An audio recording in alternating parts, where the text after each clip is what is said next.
Okay, so I'm back with the occult renaissance of the Church of Rome, but I'm not going to do, I'm not immediately going to go towards the occult renaissance of the Church of Rome, because I'm going to first cover the issue of the Kabbalah, and I thought I would go here first. So let's see something I found on the Kabbalah that I thought was interesting.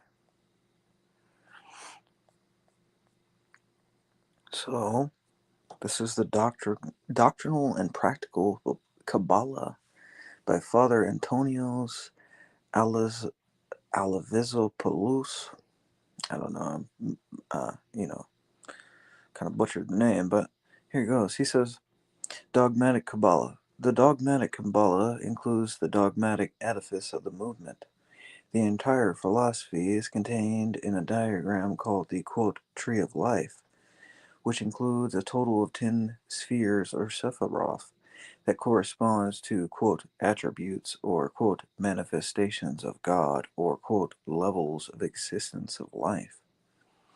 The first is called Kether and is the, quote, point of manifestation or the highest sephirah, representing the, quote, supreme God or the first cause. For it is the divine, quote, manifestations continue successfully in two columns, left and right, positive and negative, or masculine and feminine power. Through these, quote, manifestations or emanations, the passage from the infinite to the finite is realized. Quote, from the unity to the multitude of forms to the creation of matter, according to dogmatic Kabbalah, God is, quote, the director and creator of the world. All God is not the director and creator of the world. All things have come from the primary source through successive emanations. Each emanation has less splendor and radiance than the previous one. Thus, the universe we see is the quote manifested God, and the final inferior product is matter. That is something that is base. G. Westcott, page 29. According to this tendency, God is the secret, undefined absolute, which is revealed as the primary form and power of all creation. God's relations with the world, that is, all history, are determined esoterically. The God of Israel is in ritual, spiritual, and national continuity and identification with his people. Here, God becomes the subject and at the same time the object of redemption. God with quote creation without quote creation is in a way incomplete. However, at the end of history in the Messianic era, according to the Kabbalists, there will be a complete union and identification between God and Israel, between the quote creator and quote creation. The key to fulfilling this purpose are the ten Sephiroth, which characterize the intra-divine creative and redemptive energy which leads to the final goal, resulting in the cycle closing only to begin later. According to the Kabbalistic view, the universe is a quote, a thought form projected by the divine mind. This universe expressed in the Kabbalistic tree, which is linked to a dreamlike image emerging from the subconscious of God and dramatizing the subconscious content of the divinity. It is a symbolic representation of the raw material of the divine consciousness, the processes by which the universe came to be in existence. D. Fortune, The Secret Kabbalah, translation by D. Evangelopoulou, Athens. I don't know. This is a great name. So, Athens, 1986, page 33. Kabbalah does not believe in a general creation of the universe. In the book, quote, Kabbalah and its Symbols, it is stated that the cause of all, quote, manifestations is Ayin, or nothingness, or primordial reality. Ayin is located above the first Sephiroth. Quote, in order to realize itself, to define itself, Ayin becomes Ein Sof, that is, infinity, and then in Sof R, that is, unlimited light, which is concentrated in a point. which constitutes the first Sephirah of the Tree of Life. Kether, which is the, quote, unfathomable unit, which contains essentially and potentially all the other nine Sephiroth. It is the source and the primary cause of all things. That's page 51 through 59. Here we're not talking about creation, but about, quote, manifestation and, quote, unfolding through the process of the final manifestation. Each, quote, manifestation contains latently all subsequent ones and reflects all previous ones. Fortune, page 59. I think that's how you say his name. Alright, so hello Denise, I hope you're well. I found this kind of interesting link. It's a priest describing the Kabbalah. He seems to be pretty well, learned in the topic. And I'm going here first before I kind of go into the occult renaissance of the Church of Rome. And as usual, I'm recording these for people later, really. I don't expect many to come through, but it is what it is. Okay, so for Keter, which has the name Ek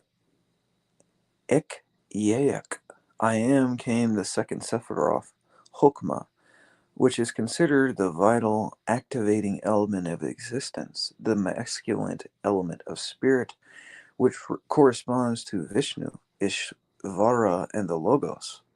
See, I didn't, this is kind of crazy. The third Sephiroth, which also came from Keter, is Bina, Ima, the mother, and the element that is feminine, passive, and negative. It is Jehovah. In this way, the Kabbalistic Trinity, or the so-called Heavenly Trinity, was completely completed, namely Ekyak, Hakma, Spirit, and Bina, Mother, the Kabbalah and its symbols. That's pages 60 through 61. There is no difference of substance between the 10 levels of existence. Ivanhoe emphasizes that in, quote, in the Sephirothic tree, none of the manifestations of God is inferior to another.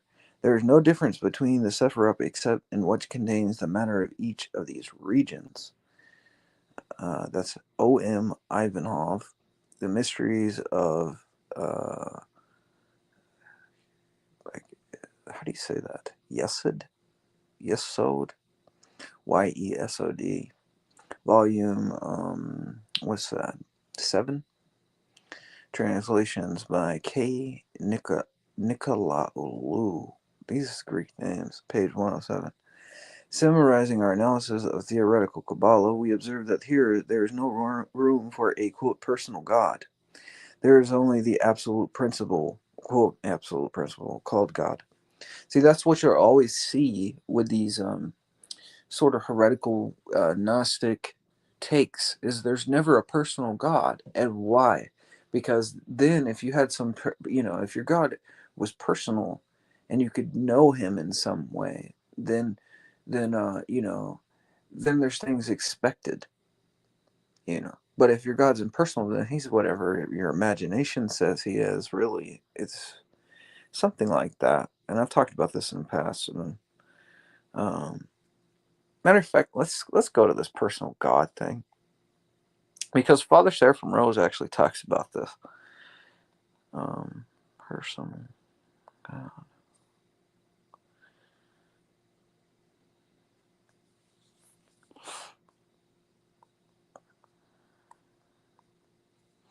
This is a conversation Hiram Damascene had with Father Seraphim. He said, I asked Father Seraphim, what does this concept of the impersonal God come from? His answer was as follows. That concept comes from people who don't want to meet the personal God. And once again, I want to emphasize that this is very simple. He cuts right straight through it. He could have given me a very verbose, learned answer, the interviewer. That's a great answer. Hiram Damascene.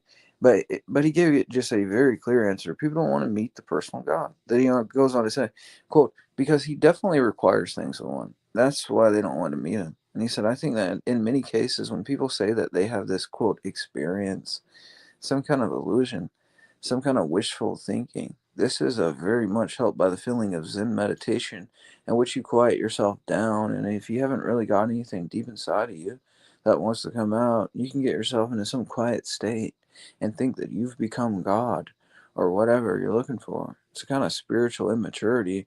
But I think that if there's anything passionate inside of you, finally you'll go crazy and break the bonds. Yeah. So that's basically, this concept of the impersonal God. I got one more thing on this impersonal God thing, because I think it's kind of interesting. So then we'll go back to the Kabbalistic text where they're talking about they have an impersonal God. And you read the scriptures, God's not impersonal. They know him. Moses knows God. Ezekiel knows God. Isaiah knows God. There's not just like, whatever they're talking about, these emanations and all this stuff. And they say it's there, but it's just not. Um,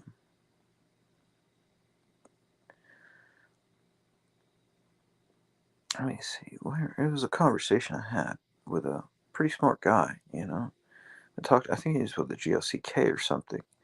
But we were talking about, you know, kind of Chinese, not Chinese, but different religions. Oh, yeah, here it is.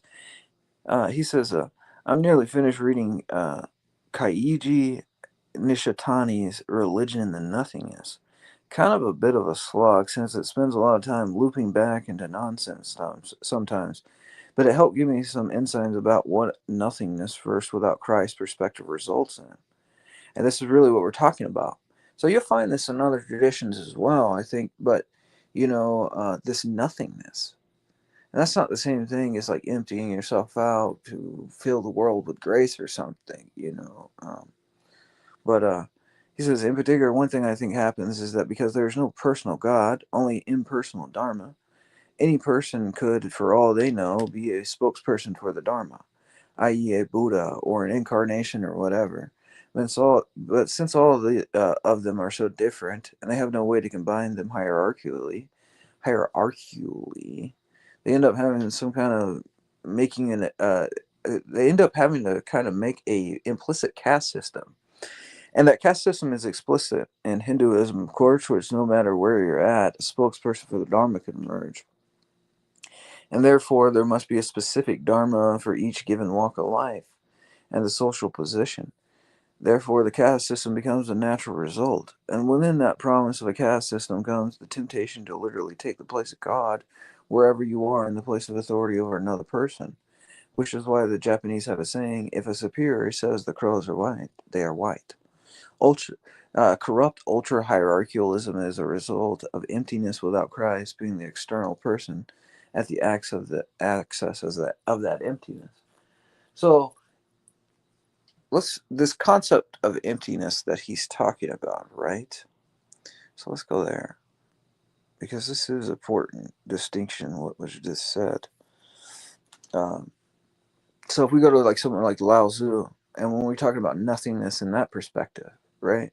How would the Christian interpret that the correct way, where Christ is the logos or the Tao, instead of this impersonal thing that's just out there, like, oh yeah, there's symmetry, proportion, the adaptation of one thing to another, but there's no person that's doing it, you know. So you become that person in some sense, and or some incarnation of whatever, or like the Kabbalistic religion basically says that Israel as a whole is that, or in some way they are the Messiah. They're the logos.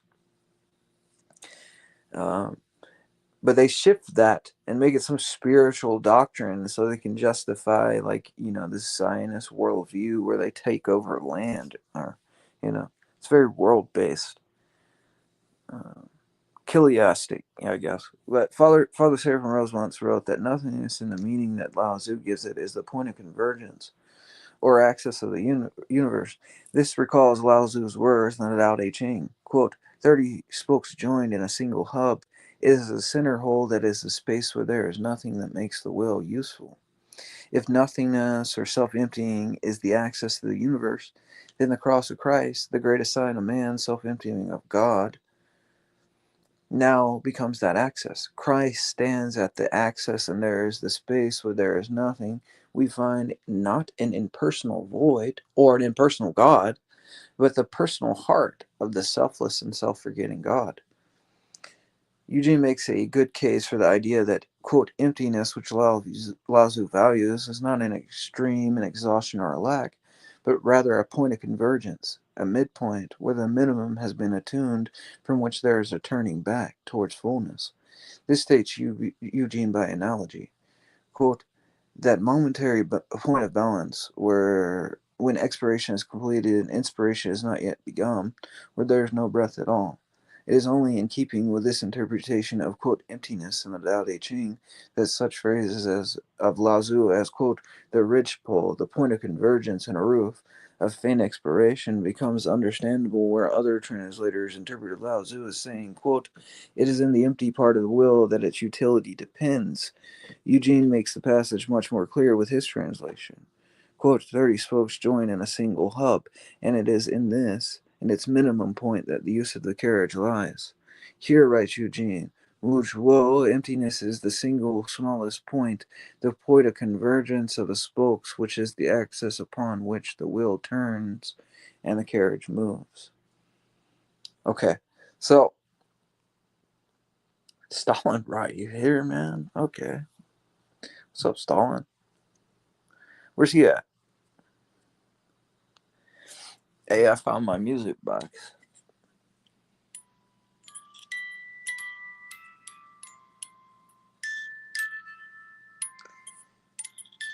What's the point of access on a music box? Okay, back to the Kabbalah and their impersonal God. So, summarizing our analysis of the theoretical Kabbalah, we could observe that here there's no room for a, quote, personal God. There is only the absolute principle, called God. From him begins a series of exoduses, which creates the deity in which Sephirah, thus Jehovah is the deity of Bina. The Heavenly Mother on another level are the Elohim, the groups of the holy spiritual attributes associated with the sixth Sephirah, the son of Timerath. G. Westcott, page 30.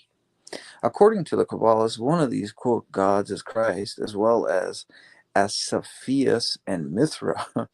Okay, so Christ is just one of them. He's like one of the manifestations or something. All there therefore manifestations of the one, there is nothing but this one. The apparent knowledge of matter as an entity separate from spirit must be rejected entirely. Matter does not exist. Everything is spirit, and the idea which we call matter is a, quote, deception of the natural senses.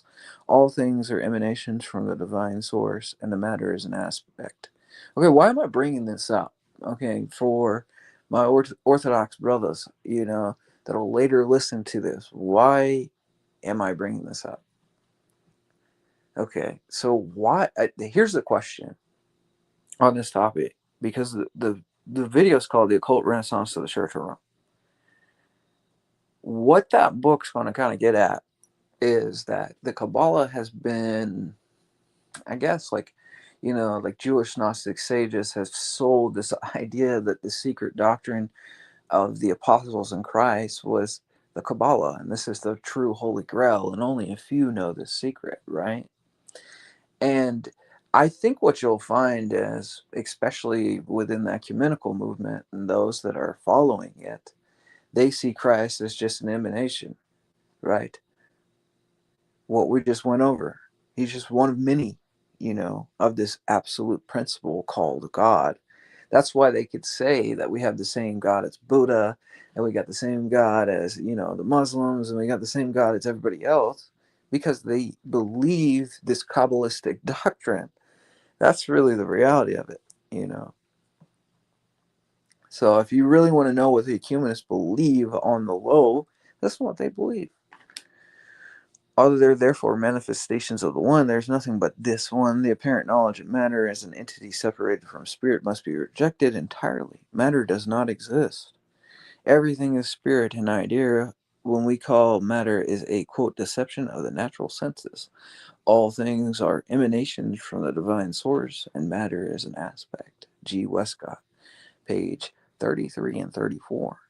The supreme being of the Kabbalah manifests itself in all of its aspects. Once the incomprehensible and eternal power proceeds successive exodus to an existence more and more comprehensible to the human mind, shaping its properties into ideas, it projects these properties first into a celestial universality from the world of the spirits of angels and men in the first plane of Atzulos. Then it causes a reflection of the same sublime substances in the second plane of Berea. Finally, the divine abstract concept of this sacred Tin Sephiroth are still more limited by the last Exodus. Exodus. G. Westcott, page 34 and 35. All this proves that the theoretical Kabbalah is incompatible with the Christian faith, without a doubt.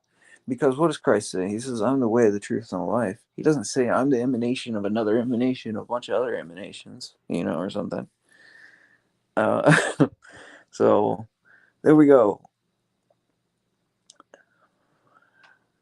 Donuts. All right. Practical Kabbalah. Practical Kabbalah is the path of, quote, return of the enlightenment. When, quote, God reaches his final manifestation, and the 10th is a series of Sephiroth is projected, then the, quote, return begins. And the upward path towards the unmanifest being through the various, quote, paths which are identified in the Kabbalistic tree with 22 lines formed by the union of the two Sephiroth.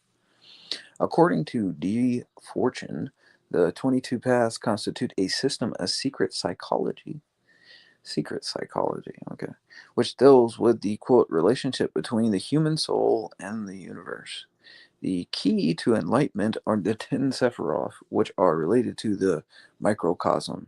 Divination has these 22 paths as its key because they are related to the kinship between microcosm and macrocosm. Thus, the Kabbalist divinations is, quote, spiritual awareness. For D. Fortune, one must gradually enter into this, quote, knowledge and practice it practically. What is left in the West, she says, referring to the ritual, quote, is in the hands of the church, the Freemasons, and the owners of the cabarets. All three, each in its own way, are effective because the church, quote, invokes the love of God, and Freemasonry the love of man, and the cabaret the love of women. If one sees ritual as the, quote, invocation of the Spirit of God, he says, this is pure superstition. According to Fortune's Kabbalistic, I don't know how to say this guy's name, so it's Fortune, I don't know, Fortune.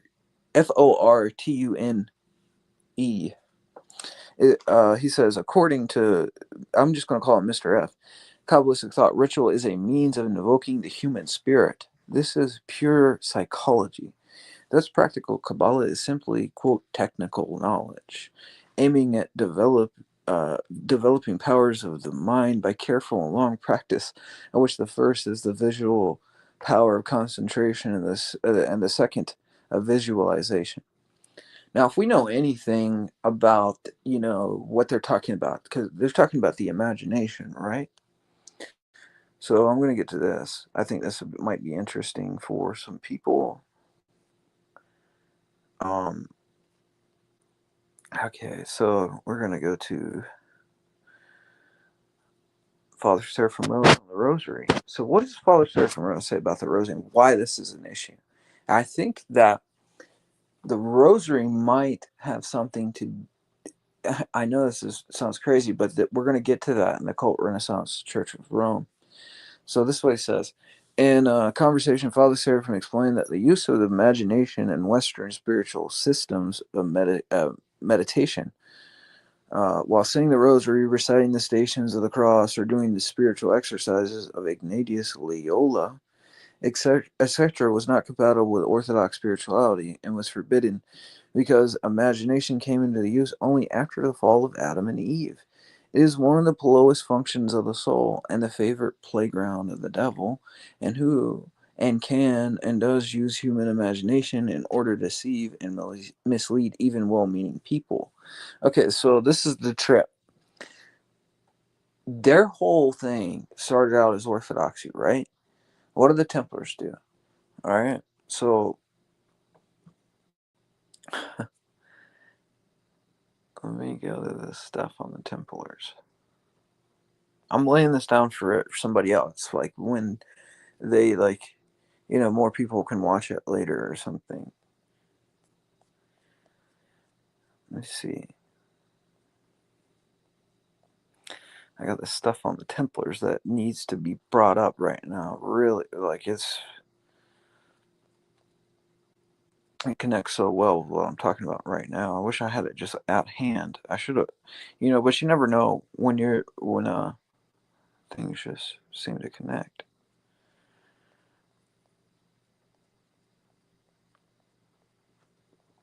Where did I put that? Okay. Oh, Templars.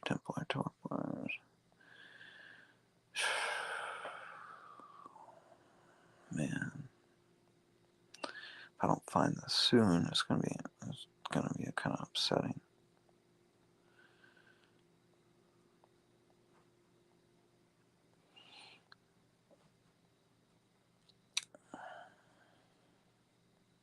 But essentially, okay. So what? Oh, I found it.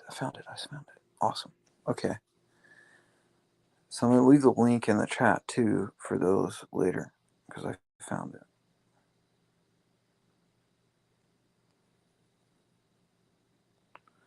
Okay, here's the link to the thing I was looking for. All right. So this is what it says. It says, "Safed the Templars and the Kabbalah. What links do the Knight Templars to the Jewish mystical codes of the magical Kabbalah? I've been visiting Israel, a town of Saif or Safed, to find out. This is a place recognized as a home of the Kabbalah, as well as having the history relating to the Templars. Lurianic Kabbalah and Safed. Safed is considered the birthplace of Lurianic Kabbalah, a prominent branch of Jewish mysticism led by Rabbi Isaac Luria, 1534 to 1572. Lurianic Kabbalah posits that God, in a radical act of self-limitation, created space for the world by contracting his infinite light, allowing for the existence of a created independent realm. This contraction resulted in a cosmic, quote, fall or breakage of the vessels, Shavira, during the creation, releasing sparks of divine light into the material world. The central theme of Lurianic Kabbalah is that humanity has a responsibility to collect and restore these lost sparks through their actions, particularly by fulfilling the commandments mitzvot and engaging in mystical practices. This process of repair is not solely a divine endeavor, but requires an active human participation. Lurianic Kabbalah emphasizes the unique role of the Jewish people in this process of redemption, viewing them as a collective force engaged in the battle against evil for the restoration of the world.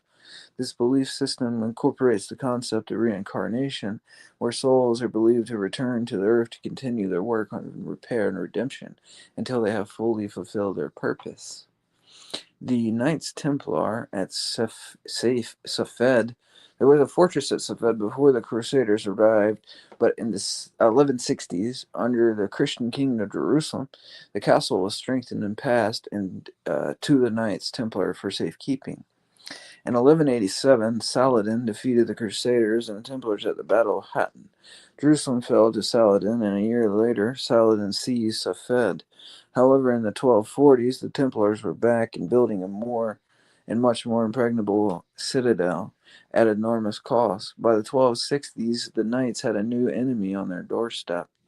The Mameluke leader Baybars took the Hospitaller castle at Arsuf in 1263 and sold all the knights into slavery. And in 1266, he showed up at Safed. Baybars very likely bribed local people and possibly some of the Turkopol's Syrian auxiliaries fighting with the Templars to betray the knights. The castle succumbed to Maluk, and the Templars promised safe passage if they laid down their arms and left. As they filed out, they were slaughtered. There is a curious story that when Baybars entered the castle, he was confronted by an enormous idol that the Templars worshipped, and which they believed protected the castle. He ordered it to be torn down and replaced with a Muslim mihrab. Mihrab? Mihrab? I don't know. Either Baybars was confronted by a Christian statue as saint, or, as some have speculated, there was the truth to the rumors that the knights communed with a demon called Baphomet. Some esoteric writers or Templars have suggested that by operating in the Jewish holy places like Safed, the Knights came into contact with a mystical belief system like the Kabbalah. Some scholars have noted similarities between Templar rituals and Kabbalistic concepts, such as the use of numerical symbolism, esoteric knowledge, and the idea of a hidden truth. This is completely rejected by mainstream historians. If you would like to know more about the Knights Templar, then you get your hands on a copy of my book. This person who's writing this, The Knights Templar History and Mystery, published by Pen and Sword and available on Amazon, Waterstones, Barnes and Nobles, and W.H. Smith. Don't miss out on your copy. I'm not paid by this guy. This is Tim McMahon. But I mean, if he writes as well as he wrote that blog, I mean, maybe it would be worth to get. You know, I'd get the book, I think.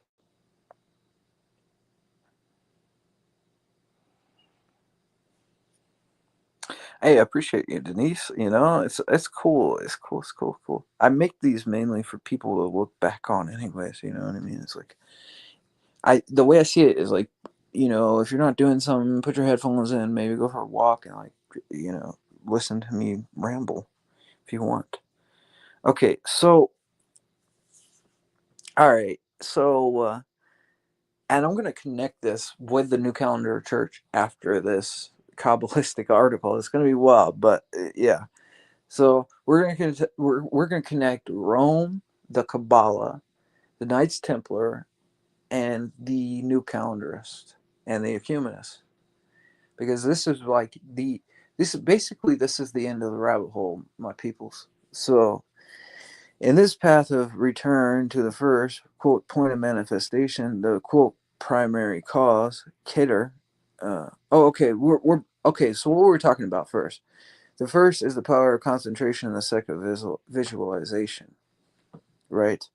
So we went to the rosary and we kind of explained that, right?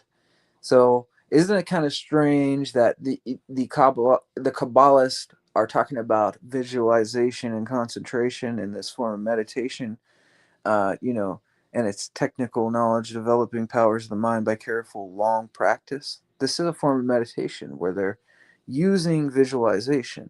Well, that's the same type of practices used with the rosary.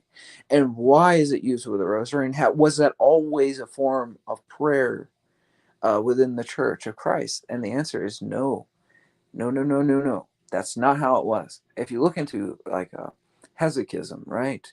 St. Gregory Palamas, and you compare it to the practices of those using rosaries, you're going to find a very different understanding. And even breathing practices within Hesychism, like it was, you know, you shouldn't do these things unless you had like a spiritual father sort of guiding you, you know?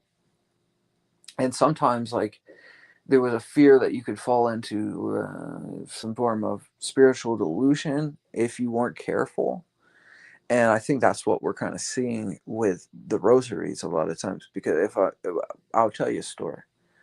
I know somebody that was part of the Catholic Church, and they told me a story about some like how they were told to visualize when they meditated and did the rosary of themselves being healed by Christ or angels and different things, or like their prayer. It was you know, very new age. Okay, what do the new age tell you the secret is, right? All right, that's all I'm going to say. So I'm going to continue in this path of quote return to the first point of manifestation, the primary cause, Kidder, the passage through the quote bridge of knowledge. The Sephirah Natat plays a decisive role. It is the quote gateway to the higher strange realms. It is also called quote the child of the child of the heavenly mother and the heavenly father. At this very point, it is the abyss. The greatest test of a Kabbalist is try to cross and endure this abyss. The natat is the bridge. There is little evidence for it, and this is due to the fact that the knowledge is self-knowledge and can only be obtained by one who is directly concerned with it. D. Ashcroft Nokowiki, the wiki, page 7. This quote journey must be done in stages. One must go through all the stages little by little until one traverses the entire quote tree and reaches the top. They call it the stage. They call it the reaching the stage of awe, or something like that. It's like you're going through different stages in your Kabbalistic journey to reach this state of awe, which is like enlightenment or something. And they basically say when the Kabbalist dies, if he's reached enlightenment, I think, in some sense, then in the next world he'll see, Aleph separates Mim from Shin everywhere, which is like, the Hebrew alphabet in some way, but they break it down into like, Aleph represents air, Mim represents fire. No, Shin represents fire, and Mim represents water. So like Mim is like marine, and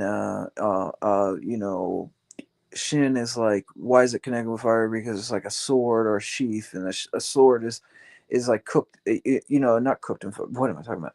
Is a sword is forged in a fire, right? So they're basically they connect. They're looking. They're trying to break down reality within words in some way. It's very strange. That's all I can say. The quote practical Kabbalah seeks in the Torah law a hidden meaning. Quote, every word has a high meaning and constitutes a heavenly mystery. Also, according to quote gematria method, each name word has a numerical value and is considered to be related to the other words that have the same numerical value. Based on Tamura method, the letters of a word are transposed or replaced with the other letters. In the Sefer Yetzirah, we find the correspondence of the letters with the planets. Okay, so we have this concept of correspondence of letters with the planets. All right, and this is very hermetic. The law of correspondence, I think, is like in Hermes Trismegistus or something. You read about that there. Which, in addition to the letters, are also a quote magical square divided into smaller squares that constitute the basis for the system of constructing talismans. G. Westcott, page 23 to 25. The Hebrew letters are also associated with 22 cards of the tarot. This is important. Okay. The tarot deck, which used mainly for prophecies. The occult science attribute to each of these numbers cards a number, a letter, and a physical object or force, planets, zodiac signs, elements, etc. Westcott, page 27. Not all people can reach the goal in one life. This is why they need to come back to life more than once with other bodies. Reincarnation.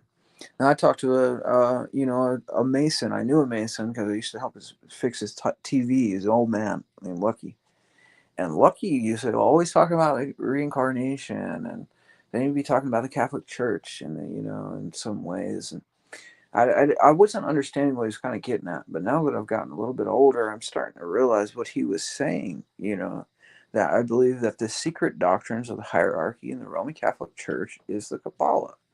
And then same within World Orthodoxy. Like their hierarchs believe this type of stuff. They're all into it. And I can prove it. I have the receipts, really. Even the evil angels will be quote raised, and all lives will merge into the divinity by the kiss of love from the lips of the holy being. Then the manifested universe will cease to exist until it is revived again by the divine word, be born. G. Westcott, page 29. From what we have presented, it has been shown that the movement is incompatible with the Christian faith. Its theology does not know a personal God. It denies the distinction between creator and creation, the personal existence of man, and the reality of matter. The teaching of karma and reincarnation, Westcott, page 10, and the entire system of self salvation centered on the quote inner teacher is contrary to the Christian faith, according to which salvation comes from Jesus Christ, the unique and unrepeatable person from the only Savior. After this, Mrs. Mowicki's statement is unacceptable and misleading.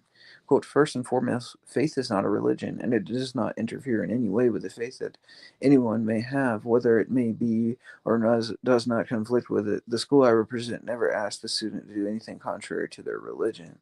End quote. Page 1. So this is what they say. It's not a religion. Okay, so why do you have an altar then? And why do you have religious practices? And why are you performing rituals if it's not a religion? Of course, what the movement primarily requires of a Christian who wants to make the quote journey is to renounce the entire content of his faith. Believing in a personal God and invoking his grace is quote prevention, says the Kabbalists, and they put it in the place of the triune God, their own blasphemous Kabbalistic Trinity, which constitutes a state that is essentially identical with man himself on an elevated level. Man, quote, passes through the paths of the level of this, quote, triad and returns with a transcendence of contraction of the male and female Chokmah and Bina, or the Logos, or the Jehovah to the level of Keter Egimha, and through it to the state of nothing or primordial reality. Just into nothing, like we were talking about earlier. There is no difference of substance within the scale of the Kabbalistic tree. At the center is the love of ourselves and the invocation of ourselves. Self-love, in other words. But it's not real love. Love is only real when we give it to something, right? To a personal God, not some impersonal idea in our own brains. That's an idol. This is called pure psychology within the Kabbalistic religion. In the final analysis, it is an idolization of men, a Luciferian, quote, gospel, which through the Kabbalah has passed to all the occult and neo-Gnostic groups operating in the West today. In modern times, and especially in the 18th century, Kabbalah, it is popularized form, reached its peak with a swarm of messiahs and mystics. What does the gospel talk about? They'll have itching ears, and all these people claim to be Christ, right? Um, that was from Ziav bin Halavi, page 28. Today, practical Kabbalah as a magical art is used among rabbis and students of the occult. In other countries, the Kabbalistic trend is promoted by their organization, Ibelicus Philosophical Society. Okay, whatever that is. All right. That was great stuff, man. Wow.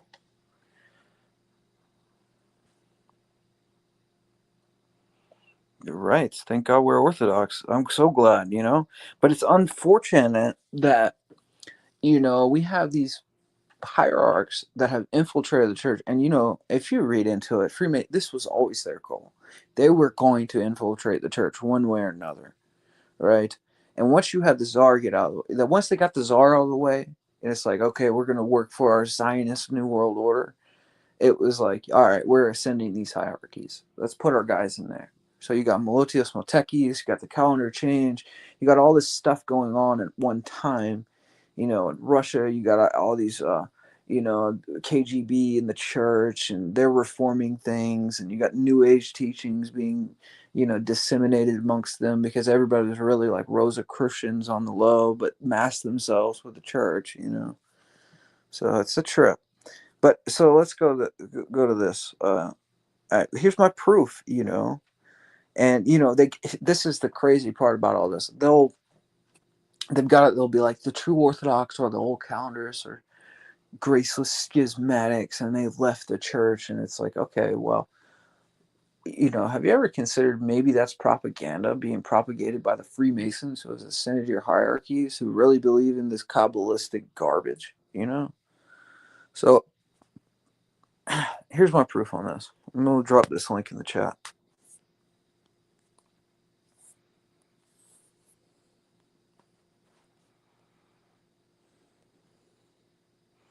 Here's my source, because everybody wants a source nowadays.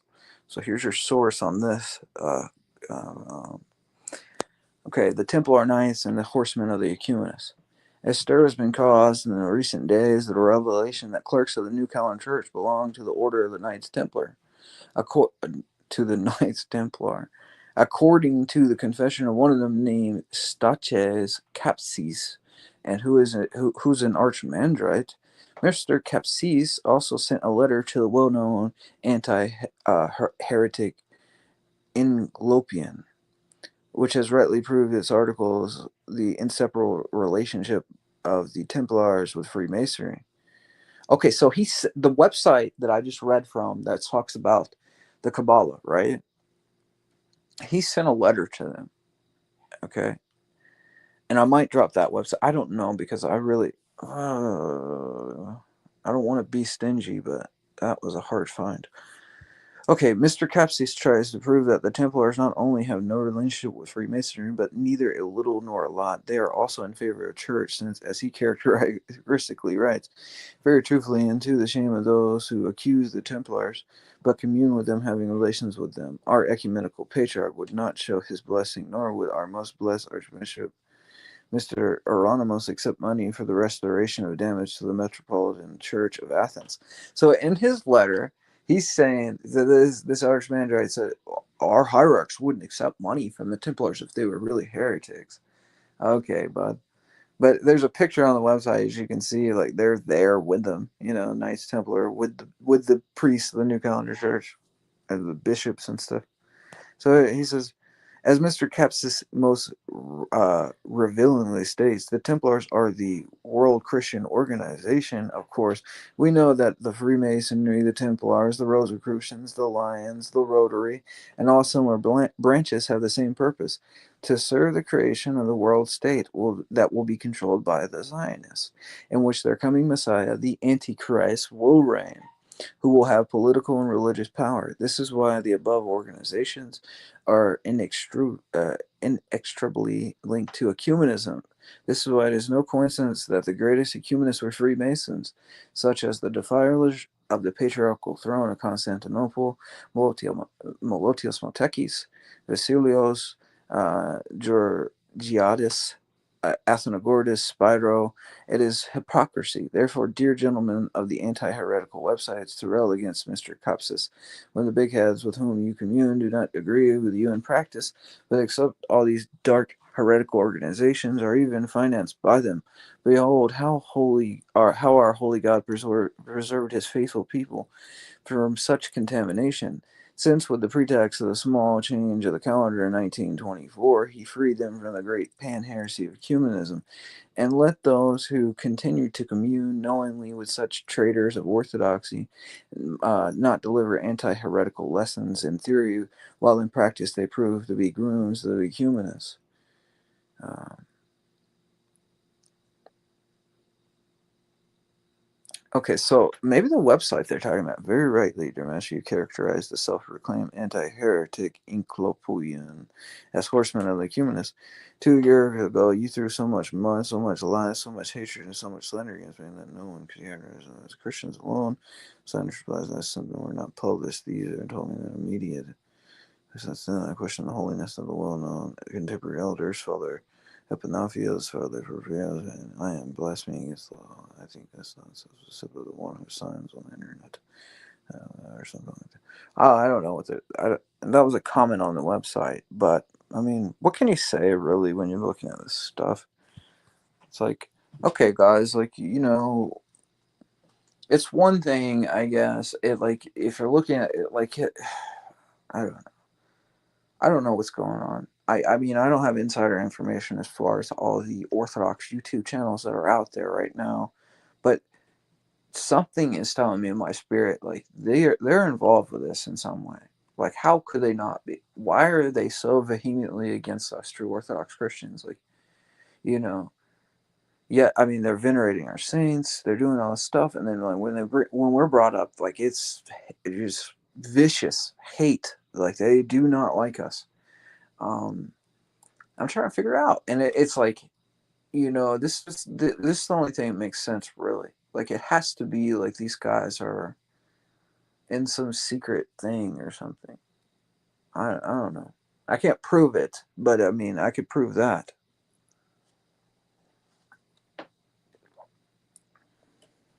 Yeah, exactly. You know what I mean? Like, I don't know. Because I want to give some of those guys like the benefit of the doubt and say maybe it's just like cognitive.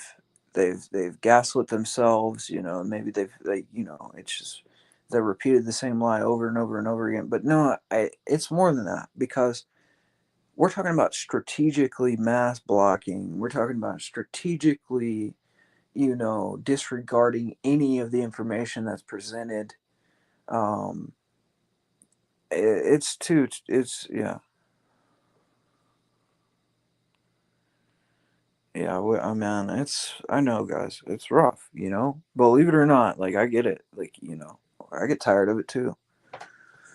It's very frustrating. But I think that's a part of it too, is like to keep the true confessors like always like angry. Like they intentionally do that. They want to make us angry so they can discredit us. So, because if you're not sound in like your critique of something, and they can just make you angry and crash out, then it's like, I told you so. Like, yeah. So I don't know. But I got something else on this. I'm gonna go to this. I'm gonna go to the letter that they brought up from the website. Um, okay. So here it is. Templar and clergy, are the two properties compatible? Reply to a message from an Archimandrite Templar.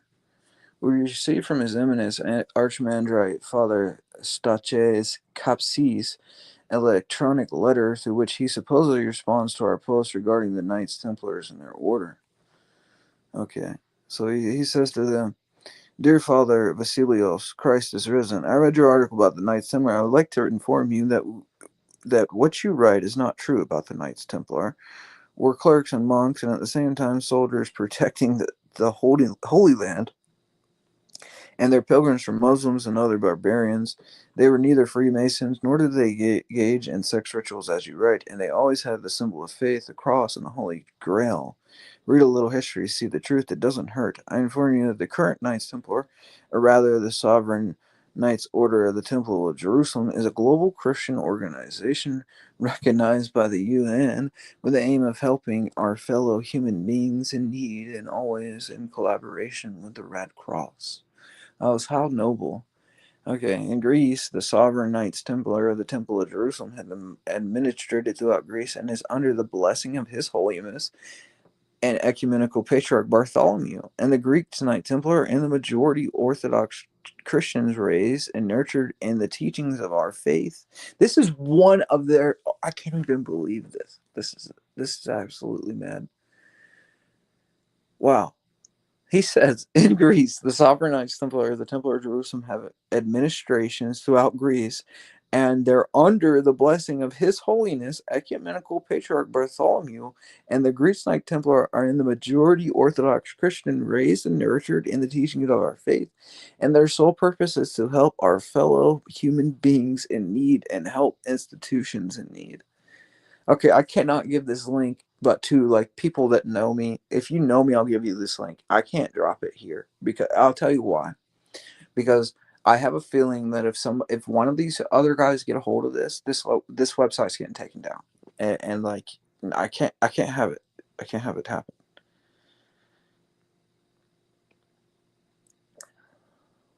Okay, in Athens, the sovereign knights of Temple of Jerusalem, and under its umbrella, the Penteli General Hospital, the uh, Pipavula, the Ark of the World of Father Antonios, and many other institutions in both Athens and Piraeus. I guess that's okay.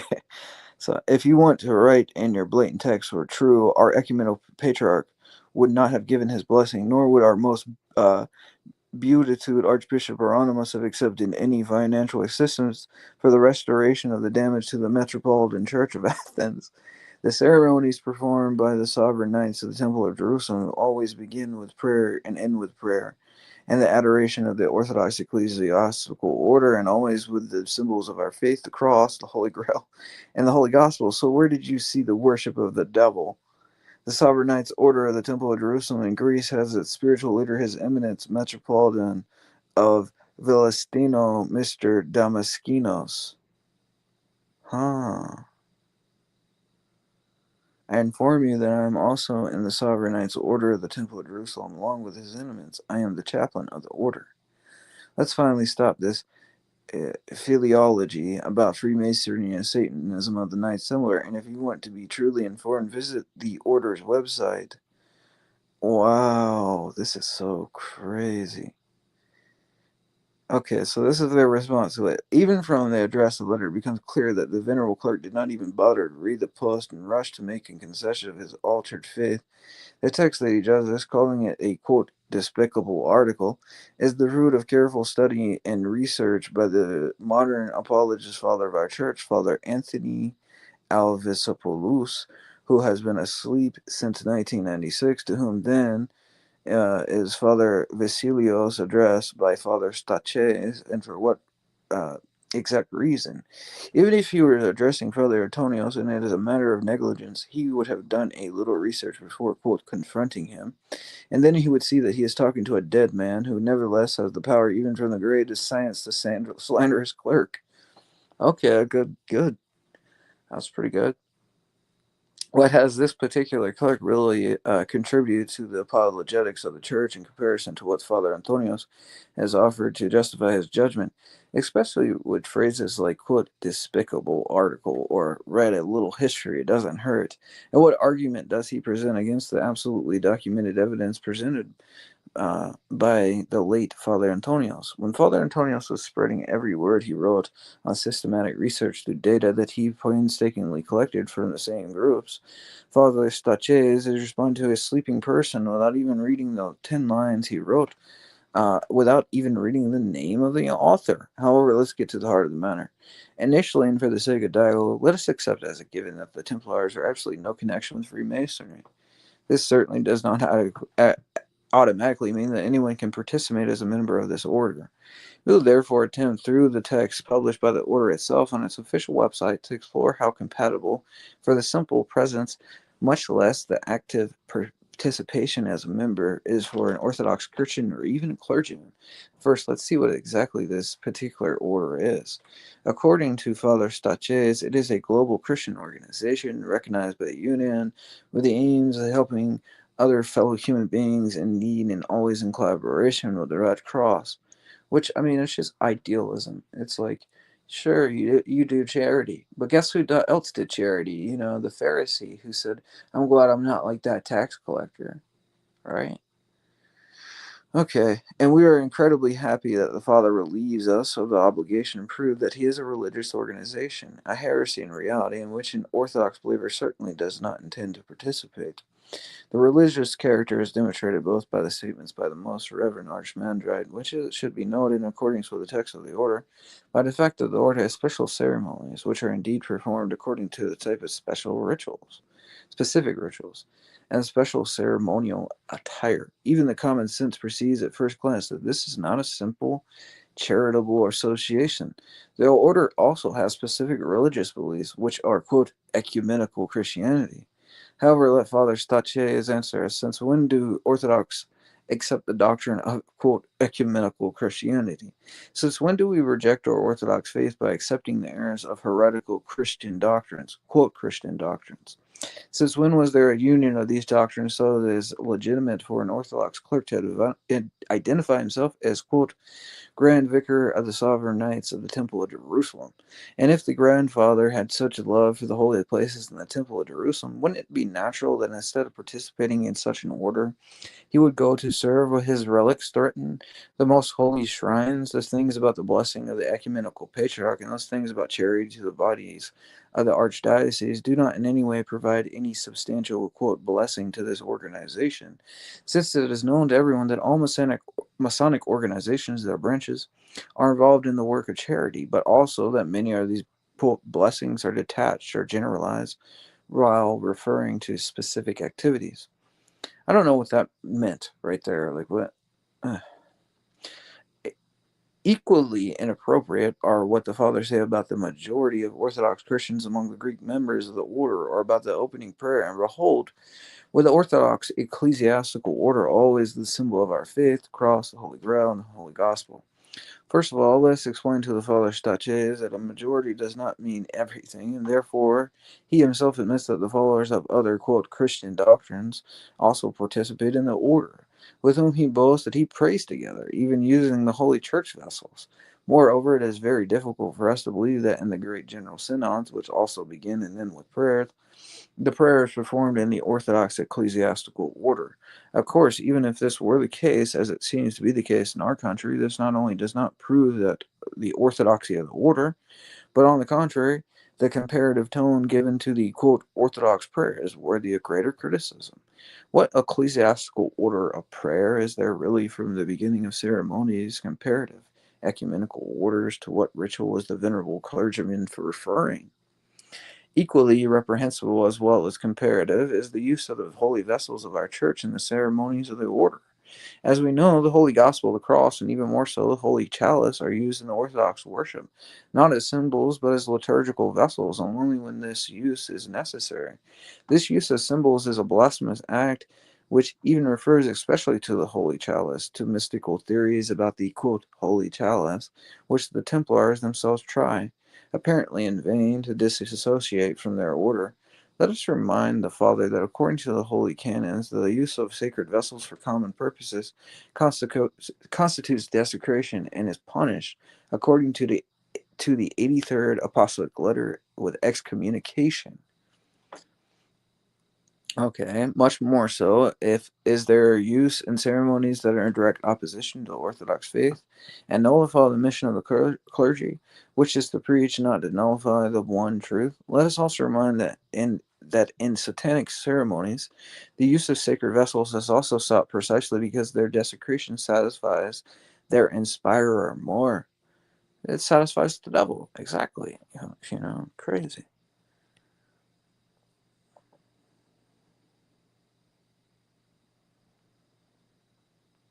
Yes, I'm in the in a synod, and I'm in the uh, autonomous Orthodox, the, what am I forgot the name of this synod. Man, this is crazy. Oh, the autonomous Orthodox Metropolitan North and South America, the British Isles. Okay, that's where I'm at.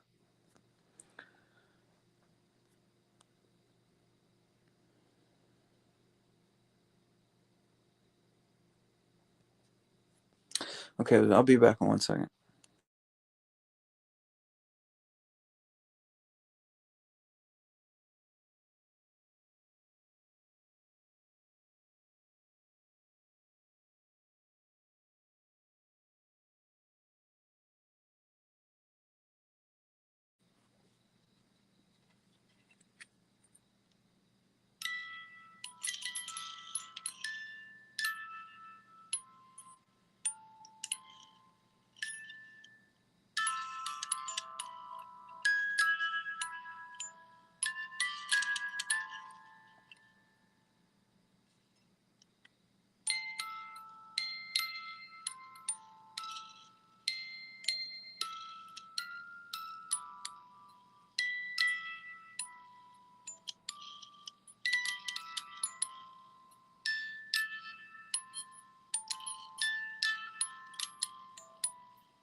Yeah.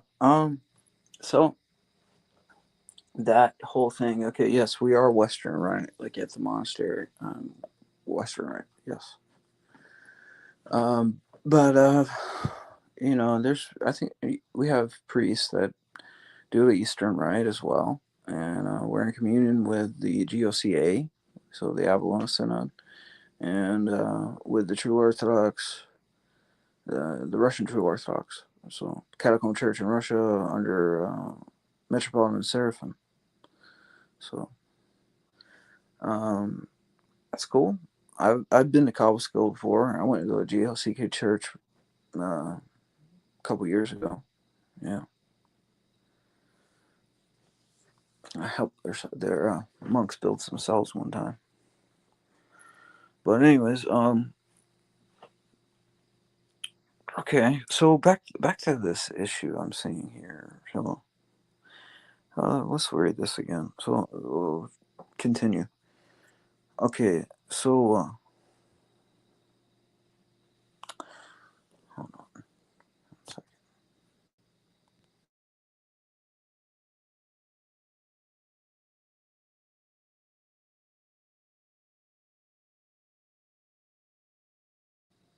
All right.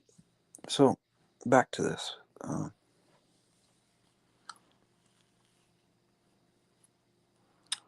Okay, so they're talking about, let us also remember that in satanic ceremonies, the use of sacred vessels is also sought precisely because their desecration satisfies their inspirer more.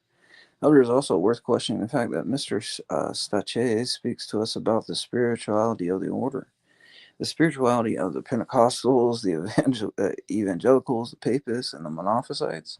And what do these people confess? And do heretics participate in the mysteries of our church? Do they even receive permission to receive communion? Do you see, the dear Father, what reasoning the paradoxologies you right lead to, and which is very possible you experience and find true? Do you see why clergymen must faithfully follow and conform to the canons and the traditions of the church? However, while visiting the orders of website at the Archimandrite's urging, we found some other interesting elements that demonstrate the appropriateness of the dual identity as a member of the church, and indeed a clergyman, and at the same time a quote Templar, and indeed a affirmer of the order. In the first issue of the magazine Templar News, January-March 2010, we have the answer to the frequently asked questions that are of particular interest. Is the order an order of the Catholic Church? Okay, this is what they say in the magazine. No, the magazine answers us. It is an ecumenical organization. Wow. Of course, we have already commented on this. We cannot fail to mention the fact that the order recognizes that spiritual father, according to the Brussels Declaration, the pseudo Saint Bernard of Clairvaux, whose ideas and code of chivalry and personal Christian rule the current Templars seek to transpose into the practice into the modern world. Uh, okay, so he says it's absolute bilingualism. It is not a Catholic order, but it promotes the idea of a saint of the papacy. Wow. So Father Staches ever heard of the according of the 34th canon of the Council of Laodicea, those who venerate the martyrs of heretics are anathema? And if simple worshippers of false saints are anathema, indeed those who have borne witness to Christ as they had least believed in him to be, how much more those who participate in groups that were founded to promote the lies and quote ideals of false saints, self anathematize? And can a clerk teach such quote ideals? It is also noteworthy that the order of its rites of initiation for novices refers directly to the doctrine of purgatory, which all participants, by their presence and in silence of the ceremony and the status of membership, apparently acknowledge. We will endure the fire of purification not as punishment, but in the same sense of the creation of the sword, in order to become pure, strong, and useful according to the Spirit of God. Okay, so they believe in, this material fire that will purify them at death or something, which is interesting. I just had a conversation about this. Like, historically, the Roman Catholics never believed that other confessions of faith would go to purgatory. There's only people in the Roman Catholic Church that would go to purgatory. And I think you could read St. Mark of Ephesus kind of refute the whole thing at Florence, why purgatory has never been taught by the church. It's kind of just this absurd doctrine.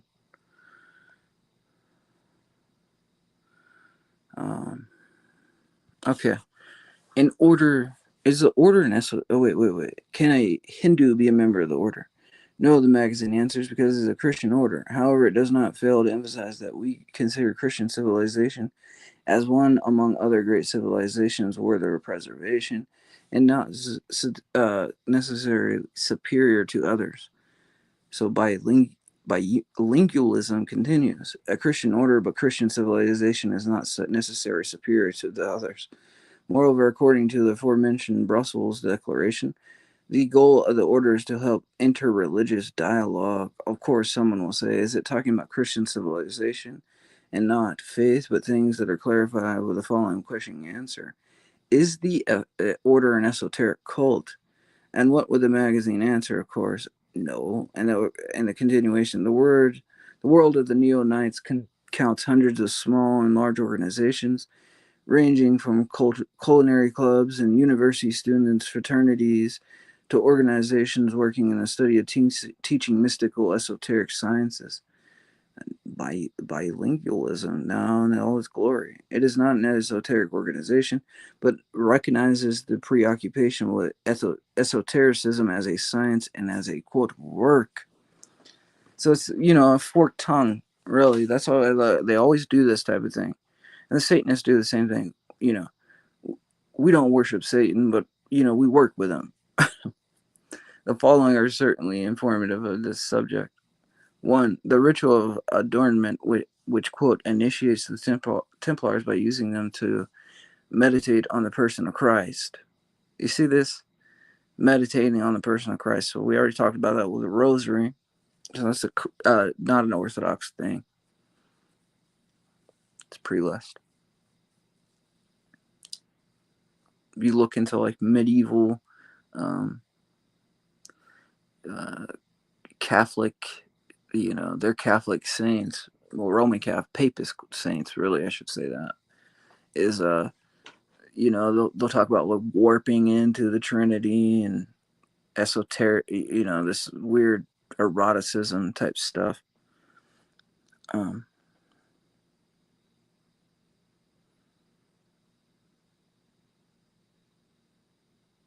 okay. The ritual. Okay, the following are certainly informative on this subject. Okay, where am I at?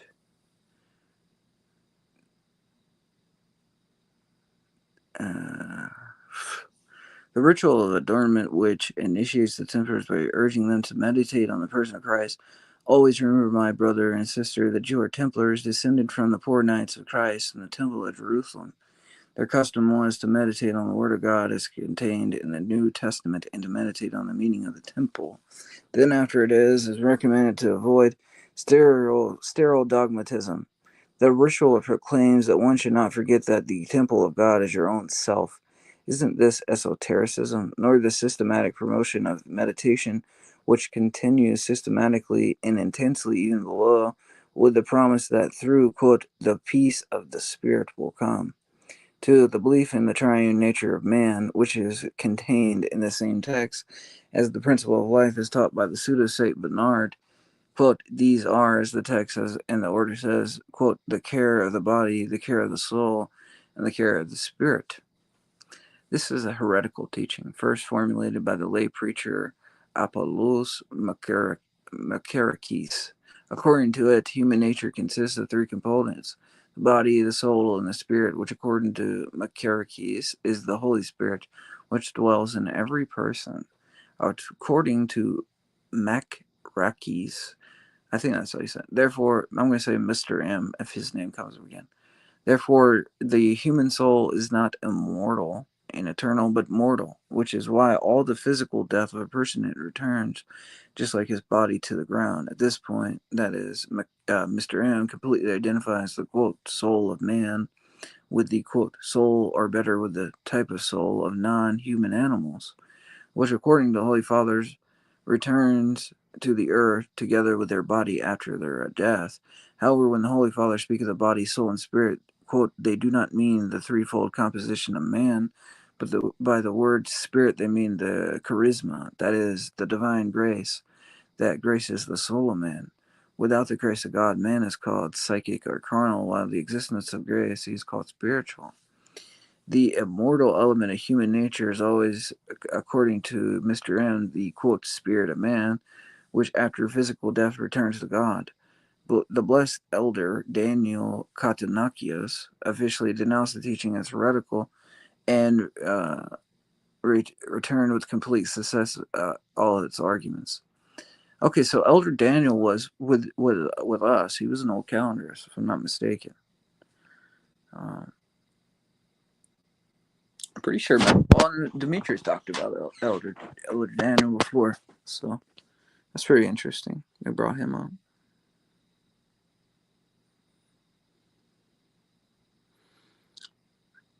Okay, so he denounced that teaching as a heresy. The Holy Spirit, the Holy Synod with its conciliar number 2469 2112 1878 also condemned the tricomplex, a theory which, according to the professor of theological school of the University of Athens, Mr. Leon Brang, leads to pantheism. Not a surprise. From the forms of close meetings, where references abound to secret knowledge and eternal lights, which are certainly not identified with the only true light, which is the triune God. In the quote form, therefore, beyond the confession that the Templars quote seek to defend with their might the sovereignty of the Holy Sepulchre in the Temple of Jerusalem, there are also the brothers' quote quest. What else are we looking for in this mission of ours, brother Anna Palerta? I don't know what that means. I guess that's something they said. I don't know. In the Temple of Jerusalem, I don't what. Quote, the light, the eternal light of knowledge of our existence, to which no one can guide us without precision, because with the passes of centuries, due to the persecutions that the order suffered, many of these principles have been definitely lost. Others, of course, according to the text, are preserved, thus lead to this eternal light, and part of which, however, the only supreme archon can denounce. The Supreme Archon then announces a series of doctrines with a heavy dose of New Age mysticism that leads to the quote path to the eternal light. Doctrines, principles, according to the terminology, which constitute quote primordial knowledge transmitted to those seeking the light, or rather nuggets of it. We are talking, therefore, about primordial knowledge that leads to light and the order possesses, but also that the order transmits. What else could be characterized as esotericism, occultism beyond all of these? And of course, we would open a great, quote, wound if you try to judge these principles of the type the world was born, not created. For, quote, for man, the soul does not always move, but moves all being. Quote, good does not exist on earth, man is evil, the distinction between dissolvable and indissoluble bodies, etc. The historical text of Constantinos Barras, which concludes that the purpose of Templars is to function as diplomats of the God of love and to ensure the functions of the European Union for the good of humanity, and to quote, the transition of earthly civilization to a higher level evolution. Okay, so they have a doctrine of theistical evolution. This is a part of the Templars' teaching. This is Teilhard de Chardin. The Jesuits taught the same thing, and there's some new calendars elder that teaches it. Demetrius Dantilou or something like that. In the published speech of the same gentleman entitled, quote, From the Olympian Gods to the Virgin Mary Pangea, and the role of the knights in bridging world civilizations and religions. So they're the ones that are pushing, came up with ecumenism, really, through which he expresses many other things, the following position, that religions decline approximately every 2,000 years, a basic position of the New Age for which it takes its name. The knights were burned at the stake because they possessed secret knowledge and threatened those who wear gray, or commonly the papadorio, and every priest. They were also burned because they knew about the Magdalene, which did not suit the papacy, which only wanted men in the priesthood and rejected the feminine element in contrast to every other religion, a position that clearly justifies the use of holy chalices in the rituals of the Templars. So, Gnosticism. In said speech, the venerable gentleman does not fail to confess that the similar Templars, which Father Stachez proudly wears, the Maltese cross or the Amalfi cross, originally represented four gods of Assyria: Ra, Anu, Velis, and Ea. Later, the Grand Masters gave the interpretation that its 8 points symbolize eight chivalric virtues, or the eight great masters. The occult interpretation of the cross shape matches what Mackey's Encyclopedia of Freemasonry writes. This supports that in the philosophical and quote ineffable degrees of Freemasonry, i.e., in degrees of the 4th to the 14th of the Lodge of Perfection, the sign of the cross has been used thanks to the significance it had in pre Christian natural religions, so pagan religions, and how they used the cross, where it was considered a secret symbol, such as in Egypt, Assyria, Persia, Hindustan, and among the Druids, etc., etc., and the religious use of the cross by several of the aboriginal tribes of this continent or the illusion. It must be confessed, seems evidently to be the four cardinal points, or the four winds, or the four spirits of the earth. On the same wavelength, the Theosophist Charles W. Ledbetter, in his book The Hidden Life in Freemasonry of 1926, presents in paragraph 772, digital edition, the view that the cross expresses dualism in the universe and is the emblem of the fourfold name of God. He also states that for the Rosicrucians in the Middle Ages, the four horns of the cross symbolize the four elements of nature, and the four animals around the throne of God in relation to the four flags of the order. The modern esoteric interpretation sees the symbol as a quote graph of the Earth's energy, not gravitational centers in combination with the celestial energy gates through which the primal creative light enters the planet we inhabit, penetrating the veil. Equally cynical is the admission that the Knights, quote, in addition to Islamic mysticism, they also communicated with the great magical tradition of the East.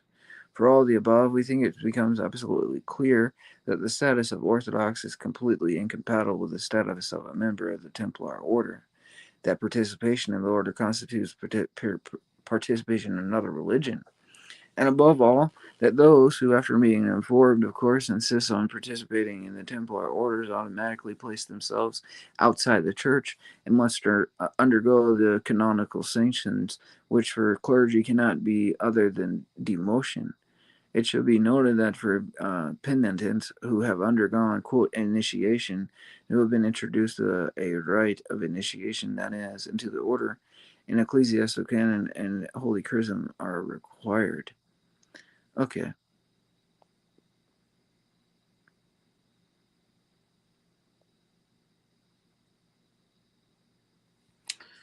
All right.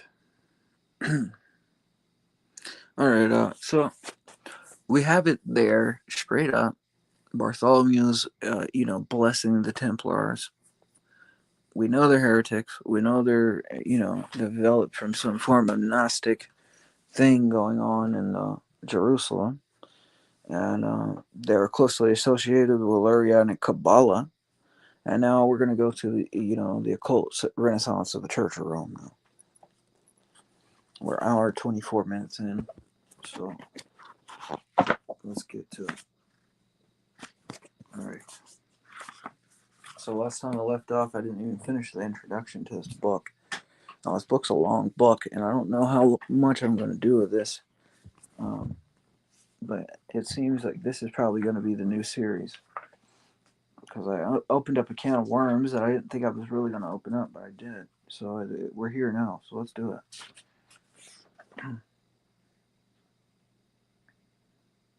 The function of equity is the correction of civil or common law where it is deficient by reason in its tendencies.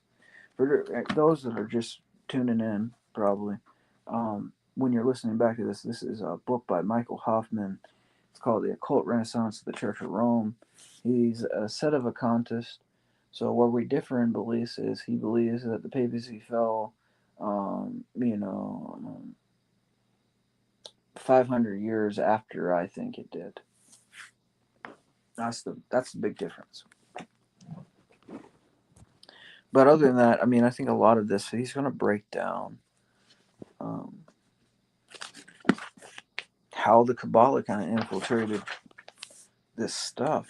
And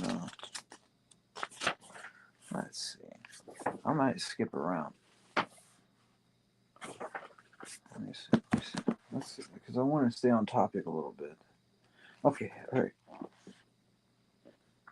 Okay, he's got a chapter right here called "The Priest and the Platonist." I think this video might be good. Wait.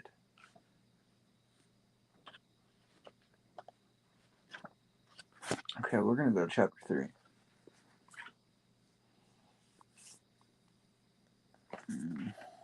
Maybe not. All right. Yeah, let's just. Okay. Let me look at these other chapters. Oh, bad. I shouldn't. Yeah. Wait.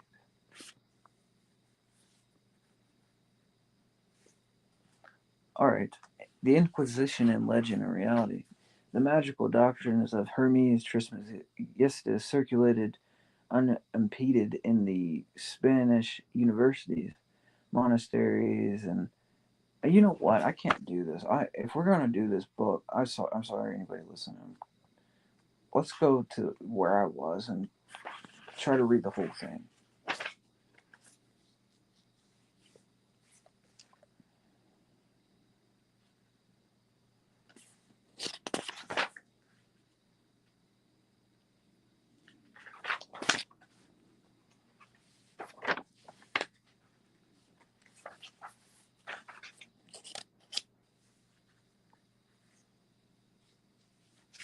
Okay, we did that. We did the page. Okay.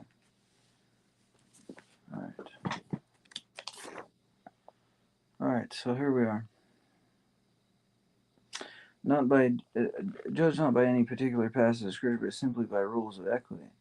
What bragging rights do Protestants possess over Papist Catholics when the former resort to John Calvin as a faithful guide in the application of God's biblical commands and standards on usury, when he permits lawyers' rules of equity to trump the statutes and commands in the Word of God? Some conservative pastors of Reformed churches have derogated the extant question of how the love of money has come to be weaponized in Christendom on the basis that the provenance of the weaponization is not clear, or that the law of God in the matter of a profit of loans is a source of some confusion. What is confusing about Luke 6 and 30 through 36?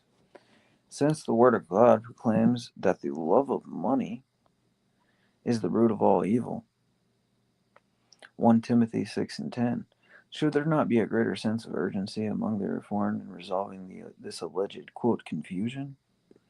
It is important to make note of the fact that Calvin's statements on his permission for usury were put forth unadorned by duplicity. However, let me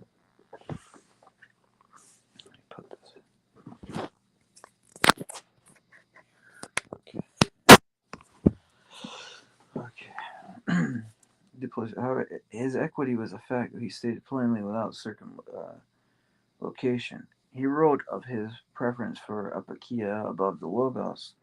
Though not in those terms, his candor is found in all of his writings, which have reviewed public and private. He had nothing to hide, because he was so steeped in the Church of Rome's modernizing legal philosophy that he could not see the scriptural nullifications of the heart of it. We're not excusing his faith in Catholic nominalist economic theory. Truly, he was blind in this matter, but since he concealed nothing, then the case pro or contra his position can be argued on its merits and demerits without begging the question. With Rome, the obstinacy of its true believers seriously impedes the clarity on the subject of papal usury, in that the denial of the facts of papal permission for profit for loans curtails an analysis of the consequences of that permission. Usurious Catholic banking is wrapped in dissimulation and sly euphemisms. Nobly, when the profit gained from the loans was explained away with the lucrum cessans escape clause, rather than terminating it, what it was interest on loans, the papacy profited from the maintenance of dishonesty, veiled forms of usury as early as the beginning of the 16th century. For instance, in the traffic between Catholic bankers in the French city of Lyons and the Vatican. Quote, the ability of the bankers to play with the exchange rates allowed them to loan money and thus make a profit. Naturally, each transaction necessitated two bills exchanged, one that transferred the money to Lyons and the other that from Lyons transferred the money back to the beneficiary in Rome. These operations, moreover, allowed the bankers to avoid running afoul of the anti usury laws, because the eventual profit was not fixed sum as a percentage, but rather a recompense for the risk, which varied from day to day. The interest rate was by this time an acceptable part of their financial dealings and was attached to all the loans conceded to by the apostolic chamber, but it was always specified that it was due to lucri cessatius. There is no evidence that John Calvin earned a dime from any form of usury operation. All evidence is that he forbade it in Geneva, Switzerland, and drove usurers from the congregations in which he exercised oversight. Pope Pius IV, so what is that? Six? I don't know. The strength of that heretic Calvin consists in this, that the money had never the slightest charm for him. Okay, that's very funny. The Pope said that about him. Uh, okay, so Spurgeon on the Jews. Israel would never worship images, saints, and virgins. Oh, wow. Blessed were they as a nation for this thing, at least that they utterly rejected the idolatry which Rome is shamelessly guilty. It was far better not to be a Christian than to think the popery to be Christianity, for it is one of the vilest forms of idolatry that ever came from polluted hearts of men. Okay, that's what Spurgeon said. Okay, well, I mean, I don't disagree with him that Rome is, the vilest form of popery or something like that. But this thing about, icons and, virgins and saints, what is he talking about? Crazy. Where is this racial Israel of which Reverend Spurgeon writes, which would, quote, never worship images and utterly reject idolatry? The funny thing is, if you look into, like, the early temples, prior to the New Testament church being established, like, you'll find, like, iconography on their walls of, like, Moses. And so that's pretty funny. Um, has he heard of a book called the Old Testament, which contains a rather extensive record of Israel's epositic idolatry of every conceivable type? When, pray tell, did this cease? At the time in which Israel demanded the Roman government the crucifixion of their Messiah, and the centuries afterward, when their religious masters resided in Babylon, committing the spurious, quote, oral law of Moses to writing comprising the Talmud and the Kabbalah. Ooh, he's right, man. But I mean, a lot of this stuff, what I realized is, uh, you know, Freemasonry and Protestantism are like hand in hand. A lot of those Protestants were in these Masonic lodges, so they loved the jazz. Truly, of that, quote, glorious Israel that, quote, utterly rejected idolatry, it is said in the Old Testament at Ezekiel 16:23 and 25, quote, to crown your wickedness, declares the Lord God. At the entry to every ally, you opened your legs to all comers in countless acts of fornication. You also fornicated with the big membered neighbors, the Egyptians. You do not act like a proper prostitute because you disdain to take a fee. You bribe them to fornicate with you. What is the supposed righteousness of the race of Seth, Father Spurgeon's Christless Jews and Judaism, but the rags and tatters of perdition?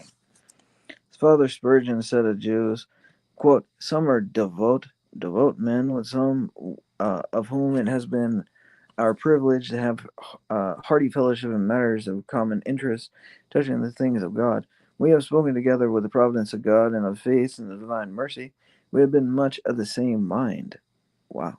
We were able, in comparing notes, to feel the same zeal for the value of the Old Testament and for the glory of the ever blessed God. I marvel not that the Jews are not Christians, when I know what sort of Christianity, for the most part, they have seen. When I've walked through Rome and the countries under Rome's sway, and have seen thousands bow before the image of a woman carried through the streets, when I have seen the churches crammed with people bowing down for pieces of bone, hair, and teeth of dead saints, and such like a thing, I said to myself, quote, if I were a worshipper of the one true God, I would look with scorn upon those who bow before these cast clouts, moldy rags, piece of rotten timber, I know not what besides. No, no, good Jew, join not with this idolatrous rabble. Remain a Jew rather than graze yourself with this superstition. Okay, so the blasphemy of this statement really is, I mean, as an Orthodox Christian, thinking about all the relics, like, and it's just, that's crazy, like icons and different things, like the amount of grace that I've experienced in my walk, to hear somebody say something like that. And I understand he's talking about the Roman Catholic Church, but I mean, he'd have the same opinion of Orthodoxy. It's blasphemous.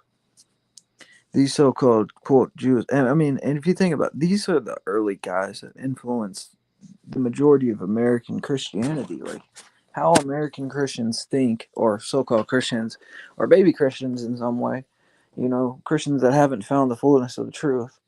Um, they think this way because these guys, man, they've just been propagated this nonsense.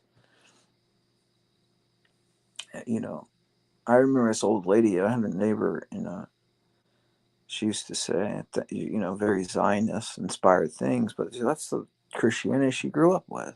That's what the preacher taught. You got to support Israel. That kind of thing.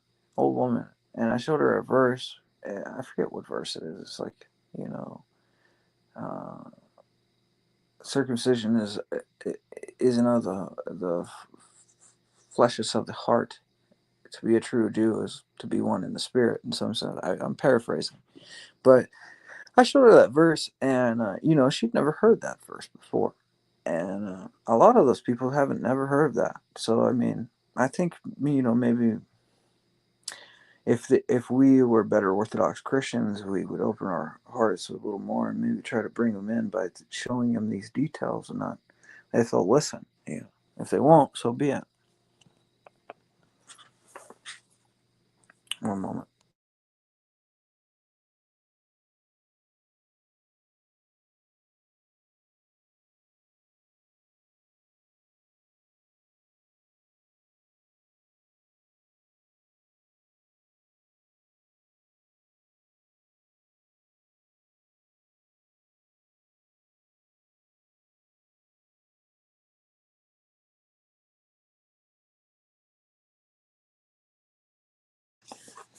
Okay. All right. Mr. Hoffman goes on. He says, "These so-called Jews, we are not sure how Mr. Spurgeon has ascertained for certain that they indeed are the direct descendants of Abraham, Isaac, and Jacob, congregate in graveyards and hold in awe as material generators of spiritual power the bodies of the deceased rabbis. Amulets are crafted by Orthodox rabbis for a fee of money. We possess 2 volumes of a set of a magic amulet making manual recently published by Israeli rabbis. Either curses or protection are to be dispensed to those who wear those amulets. What is serious about the macabre comedy that comprises Reverend Spurgeon's homily is his ignorance of the role of Judaic agents in transforming the Catholic Church from that of Christ to that of the occult. By embracing the superstitious doctrines of the very Judaism which he extols, and the images it entirely separates from post-Renaissance Catholicism." See, this is where I agree with him totally that actually did happen, but I think it happened earlier than he thinks.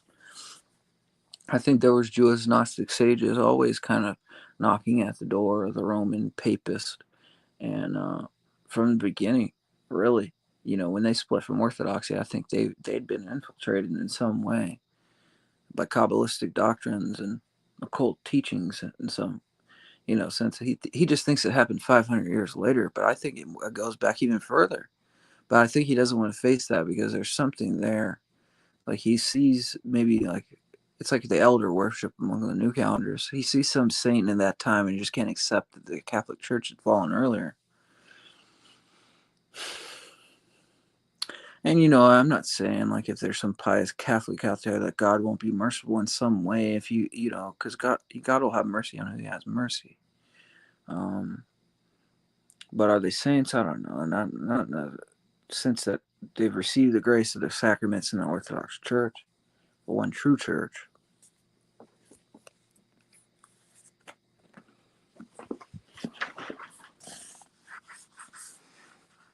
Now the Holy Spirit is everywhere and fills all things. So there's different types of grace. So,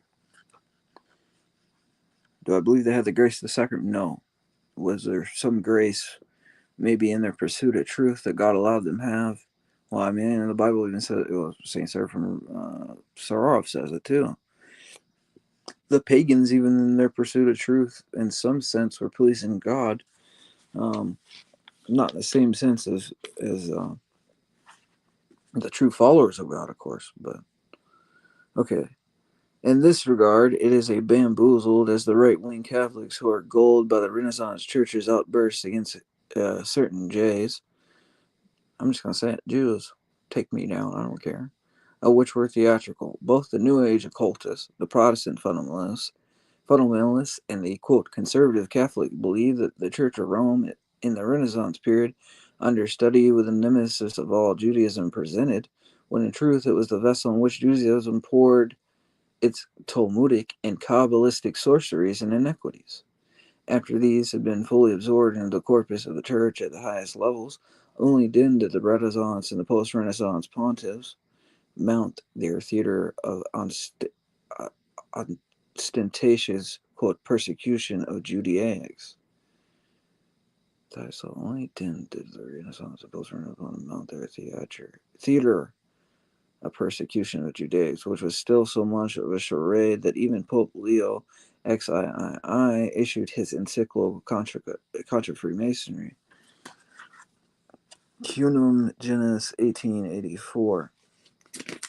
He scrupulously omitted all mention of the Brotherhood, most virulent source, inspiration, direction, the rabbinic Kabbalah. So he avoided the Kabbalah. He didn't want to talk about it. I wonder why that is. Returning to Rev. Hislop and the two Babylons, we note that the degree to which Hislop was in revolt against the original classical Protestantism of the 16th and 17th century, which identified the Roman Constantine as a biblical hero, and the church prior to the Renaissance is not generally stricken by corruption and defection. In his acclaimed 1685 annotation upon the Holy Bible, the English Calvinist Matthew Poole, also spelled Poole, Poole, in his commentary on Revelation 13 and 6 wrote, For till the year 1260, when the Inquisition was set up, the doctrine of transubstantiation having been about the time decreed by the Innocent the Third and confirmed by the Council of Lateran, the persecution was not great. The doctrine of transubstantiation, though it might be broached 100 years before, it was made no doctrine of their church of the 600 years after first beginning of the papacy, and therefore cannot well be reckoned among Antichrist's first blasphemies. In his introduction to Revelation 13, Poole places the rise of the of Antichrist in Rome 3 centuries after Constantine. Quote, we must distinguish between the rise and reign of Antichrist. It is doth not seem to be reasonable to make this reign to commence higher sooner than 600 or 606, when he, the Bishop of Rome, arrogated to himself the papacy, targeting towards lay composition and consummation by the Puritan Parliament of England, and at the time in which the Westminster Minister Assemblies sat 1643 to 1649. Another Protestant commentary, the monumental annotations upon all the books of the Old and the New Testaments, had a heroic view of Constantine, free of Hislop's frenzies and in keeping with the early Christian perspective on this renowned protector of Christ's people. In the annotations upon Revelation 12, Quote, Constantine and his successors are referred to as, quote, God's deputies. His troops are equated with Michael and his angels and subduers of paganism, which is true, really. I mean, all these Protestants think Constantine was a terrible guy, but in reality, if we look in, the history of the church, and there's documented stuff on this. Constantine called, helped call the Council of Nicaea because he wanted to know the truth between Orthodoxy and the Arians. And when he found out that Orthodoxy was true because Saint Spiridon performed a miracle there, proving the truth of the Orthodoxy and the truth of the Holy Trinity, rather than, the sophistry of the Arians saying that Christ was only a creature. I think he locked up Arius and kicked out all the Arians out of all of our churches. That was a great thing to do. But I mean, of course, the Protestants, the church ended with, this is stupid. Hislop's other contention is that the Blessed Virgin Mary, who according to Catholic theology was conceived without sin, which, we Orthodox don't believe that. Since Jesus was the new Adam who could incarnate only in the uncontaminated soil of another Eden, and who is sometimes referred to as the Queen of Heaven, is actually a barely concealed personification of a pagan goddess.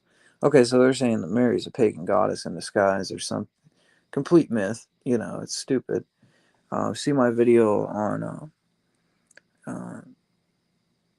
the Virgin Mary. I have 2 videos on that, and I read from a book by Saint John Maximovich. So if you want to know what the early church actually believed on the Virgin Mary, not what the Protestants are saying or the Catholics, because they're both wrong. That 2-part video I did will set straight this whole nonsense.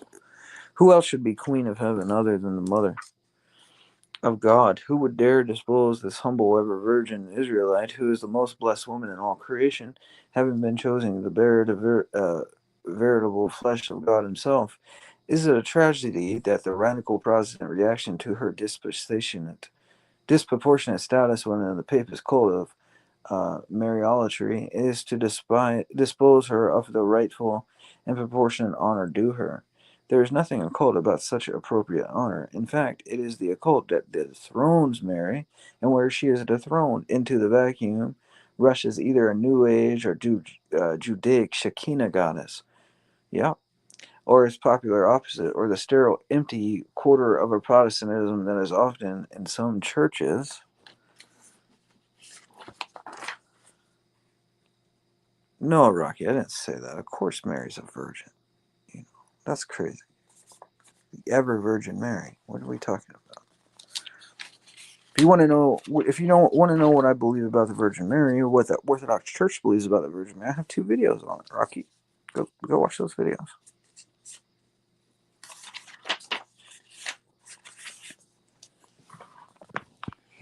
Nearly blind to the most blessed woman in all creation, has no female figure abiding holiness in its art of literary, and often only grudgingly acknowledging her in the most, I can't say that, terms of recognition.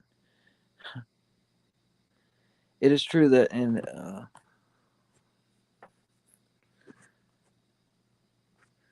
no, see, look, this is what they said. I'll go back to it, Rocky. Okay.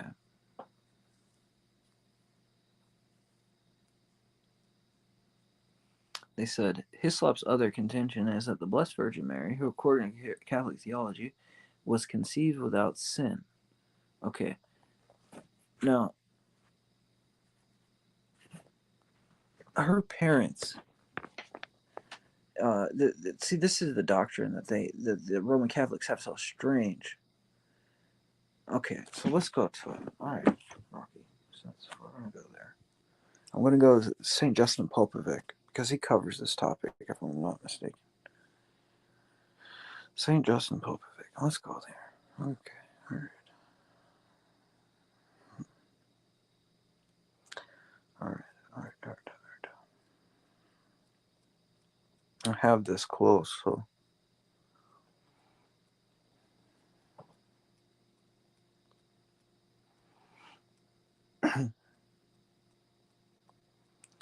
done a study on original sin.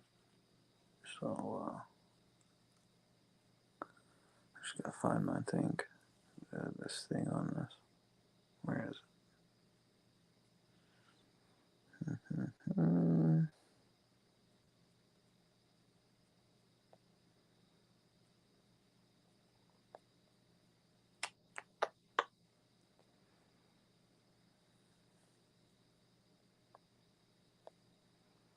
I want to be exact with it. That's why I don't want to tell you something wrong.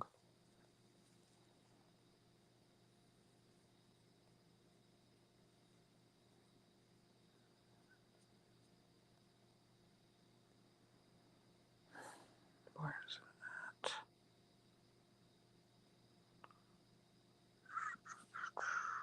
That's not it. Is this it? Nope. Nope. Nope. Okay, there's dogmatic theology.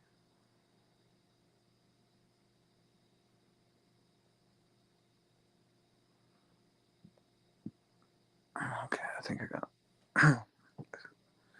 So, original sin is cause and consequences.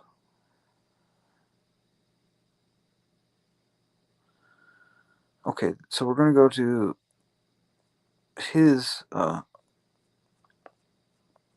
review and critique of Roman Catholic and Protestant doctrine of original sin. The Roman Catholics teach the original sin took away from Adam the original righteousness, the perfection of grace, but did not harm his nature itself. And that original rightness, according to their teaching, was not an organic component of the spiritual and moral nature of man. I'm going to drop this link. Now, if I'm... I don't know if this is what I was looking for.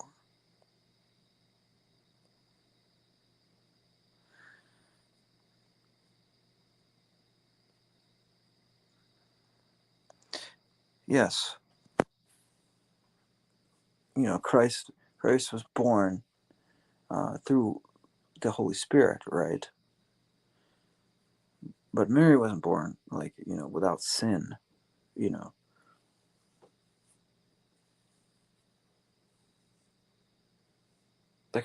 Like she was still falling. What am I trying to say here?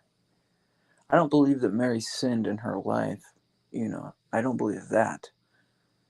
But I do believe, she was born in a fallen state, but I don't believe she gave in to it, you know. I think if I'm not mistaken, that's what St. Justin Popovic says. So but I have to, before I even go into detail on this, I need to be correct on that. Justin Popovic. I think it's volume 2 of his Dogmatic Apologetics, and he talks about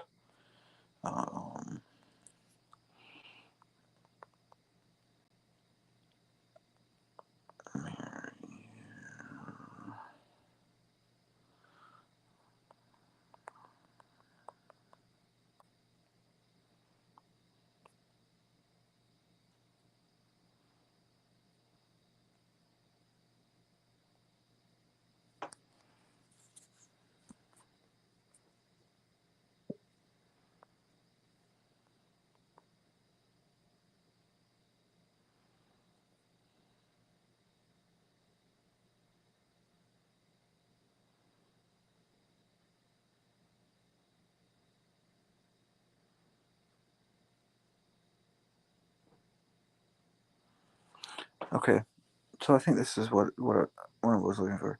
No human born delivered of original sin in the fall of Adam and Eve, and the consequences of the soul inherited by the whole human race.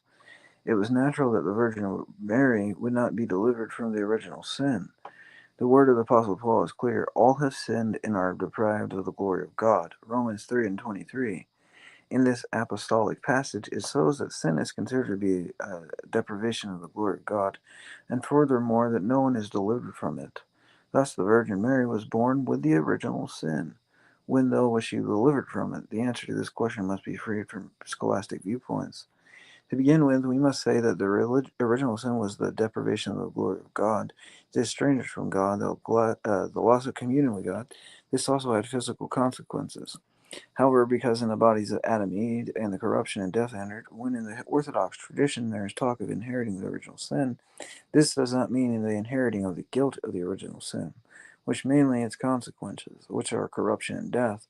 Just as when the root of a plant dies, the branches and the leaves become ill, so what happened with the fall of Adam, the whole human race became ill. The corruption and the death which man inherits is the favorable climate for the culmination of passions, and in this manner the intellect of man is darkened. Okay, alright. So that was actually from a text by uh, Metropolitan Hierotheos Vlachos of Napactos, Navpactos, or something like that. What I'm going to do is I'm going to drop the link in the chat for that. Okay? Because I think, I mean, that seemed fair enough. But I think, to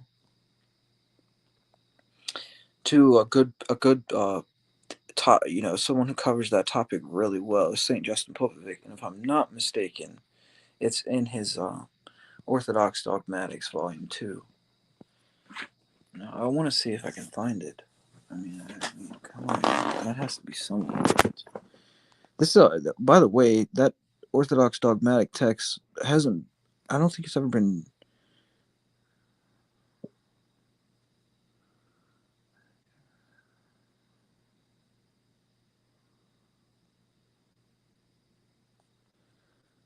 Okay, hold on.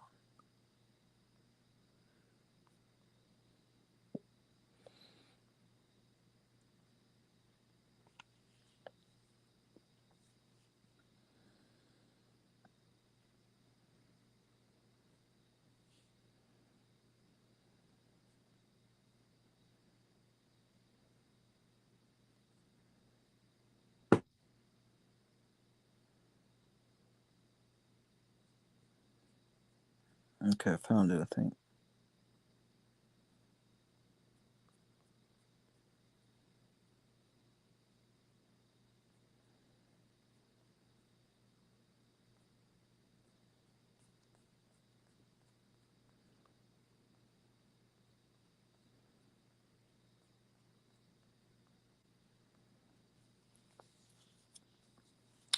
Pretty much every question you could have asked. There's a couple texts that's great on this. Um, Michael, Protopresbyter Michael Pomazanski's book on dogmatic theology. Really, if you got any question, it's in there.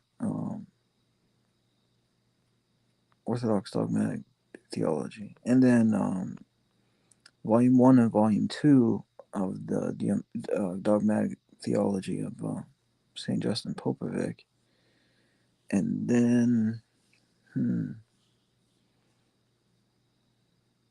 for more complex questions and an Orthodox worldview, that's Orthodox Survival course. That's highly recommended. I'd need to do a whole video on original sin, really. But I found that text, I think. But he has something specifically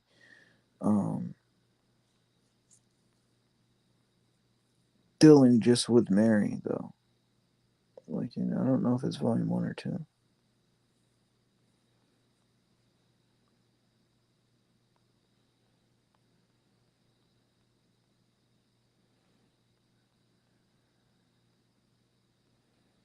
I'm looking through it.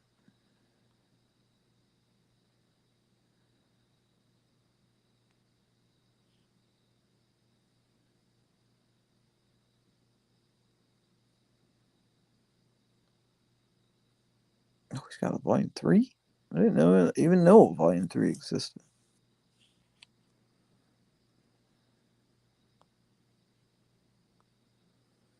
Okay, I'm dropping this in the chat as well.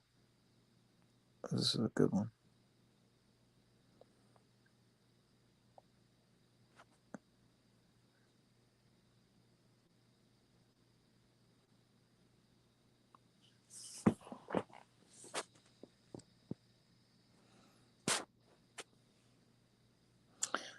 Okay. Put that somewhere too, because I always lose that.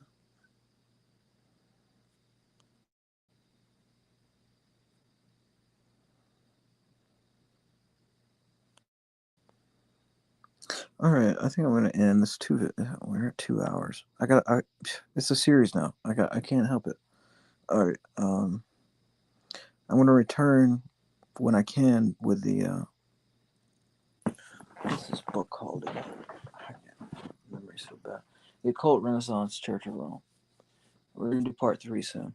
Appreciate anybody that stopped by. I want to see warfare and later.